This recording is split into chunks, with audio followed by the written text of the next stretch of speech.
Okay, the November Solo Club letter is now out for test drive on Limited Solo Crown. It goes over cheating, some Update 1 and Update 2 details, some Meet the Team series, and a lot more stuff, including teasing a housing feature that is arriving earlier into the next update. That said, let's get straight into all of these details, guys. Let's go. Now, this letter isn't going to be the most contentful one because obviously we are on a 5-month season just for this one time as we lead up to Season 6 happening in March. But that said, let's go over the details. First off, Update 1 details. It is planned for early January 2026. It's going to have some more fixes, other features that they want to improve, obviously poker as well. They do mention that although it was originally planned for the end of December, early December, obviously there's a break for certification as it's the Christmas holidays, so they won't be able to do much there. But Season 6 will be released in March 2026, and they'll have an even larger communication on the next season release dates before the release of Season 6. For the online shop, it's one of the first things that goes over. Obviously, bug fixes, improvements are what Update 1 is, but along with that comes the online shop. In the online shop, you're going to find the 3 bundles.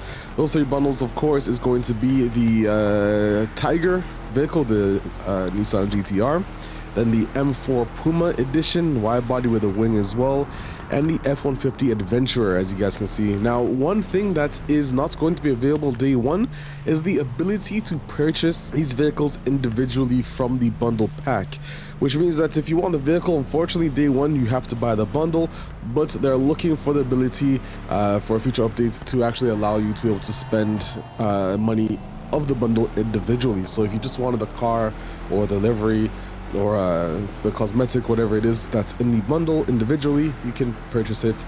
It's because they have to scale the price according to what you buy in the bundle first. Anyways, so yeah, those are the 3 new screenshots as well of the vehicles that come with it. The other thing in the online store is the rotational page. So due to licensing, some items cannot be sold in the store forever, so they're on a rotational store page. Now this does mean that obviously for compliance, you cannot put something in the permanent store only to remove it later.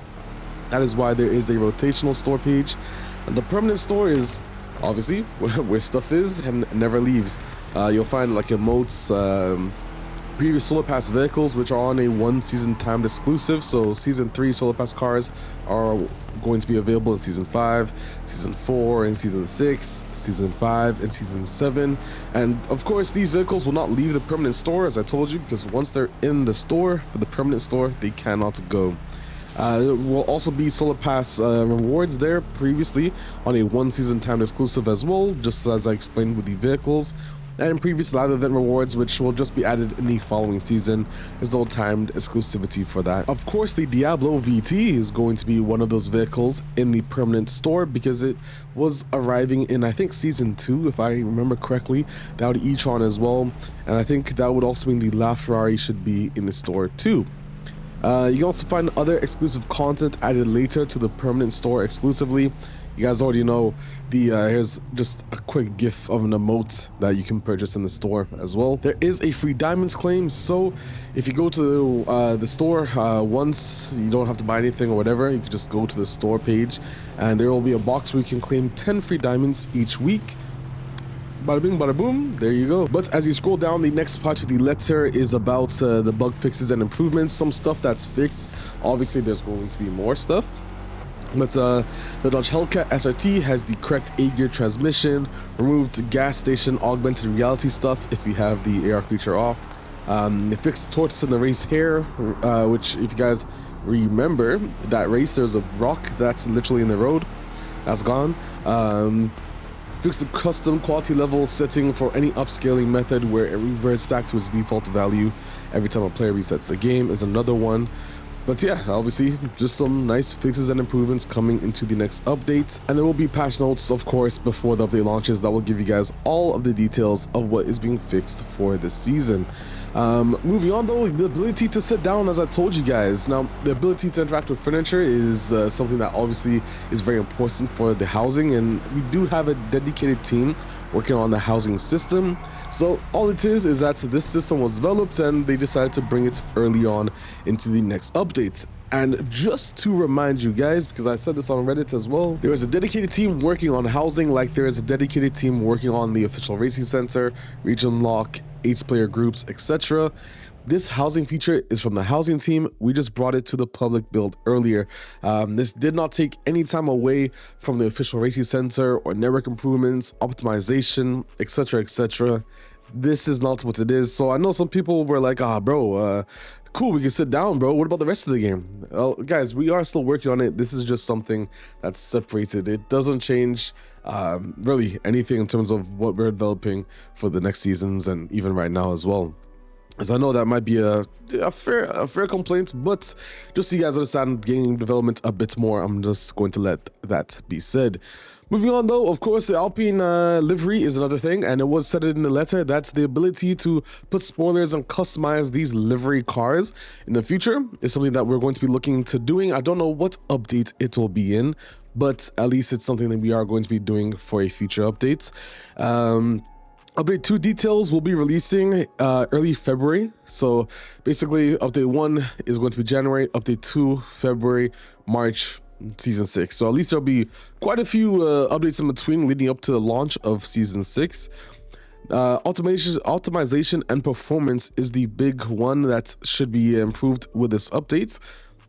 And here is a quote of what Guillaume mentioned. As you may have noticed, the performances have slightly improved since the S5 release, especially on consoles, which have been very much stabilized in the recent Season 5 launch.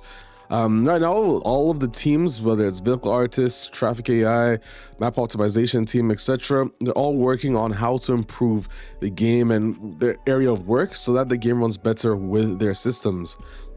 And he also mentioned they're going to divide this part into tasks, stabilize the version as it is now, which is the P1, P2, and Season 6 release, and redefine the renderer for each quality preset on PC and consoles to work with the target performance configuration of each new preset, which he said Season 7 and onwards.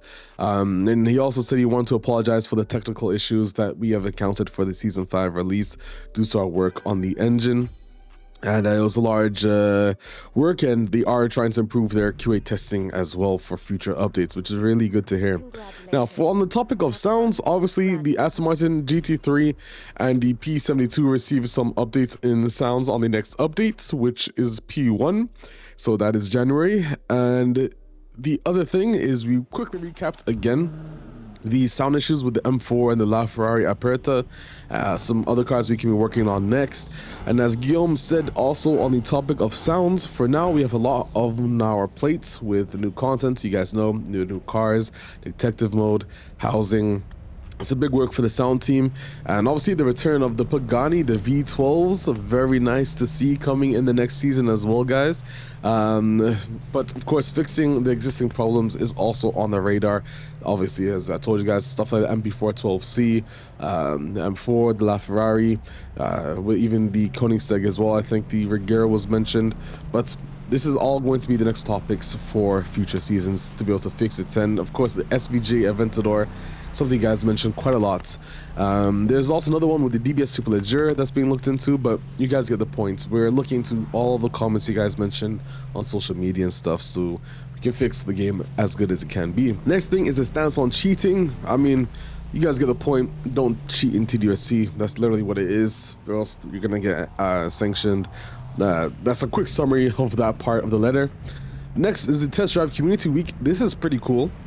Now, if you don't have Discord, okay, you can put it on social media, but we want you guys to submit, like, create a livery in the game, submit it on the Discord or social media, whatever, and create your own race, submit it on the Discord, social media, or whatever, and we want you to vote on what you want to see in a future live event.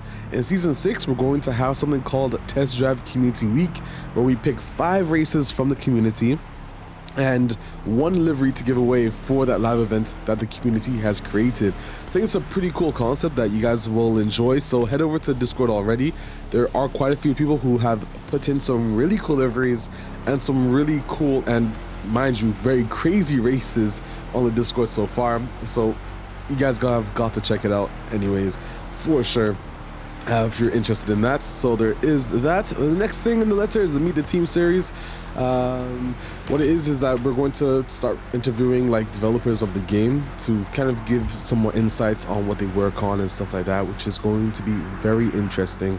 It won't happen until February, but trust me, it's going to be some pretty cool developer talks in the future, especially once the Lacan Racing Stream Room is finished, which I have to get into in the near future. But Community Spotlight winners, a very cool photo, by the way, by Annie Gilbert, and that De Tomaso, I've got to admit, bro, I might have to copy that. That little French, I think it's like a recreation of the Le Mans livery, but it's so clean. I wish I could use the gold interior and gold rims from the Le Mans livery in the game on this, but you know. And now in terms of winners for these community spotlights, Solar Cream wins. Crazy. Don't know how, but Leon JHK wins, of course, second, and then Cake wins for third. You guys already know the rules to enter as such. And the final message, we're getting closer to 2026, the next chapter of TDUSC. That's pretty much all I have to explain to you for the letter, little guys, and my apologies, bro, I was a bit sick, so I couldn't get on the upload streak again, but December 1st, I'm back. Let's see if we can get, as I want, each video every day, daily, for the month of December. We'll see if it's possible. I'm Alex7, and I'll see you guys in another video. I'm out, guys. Peace.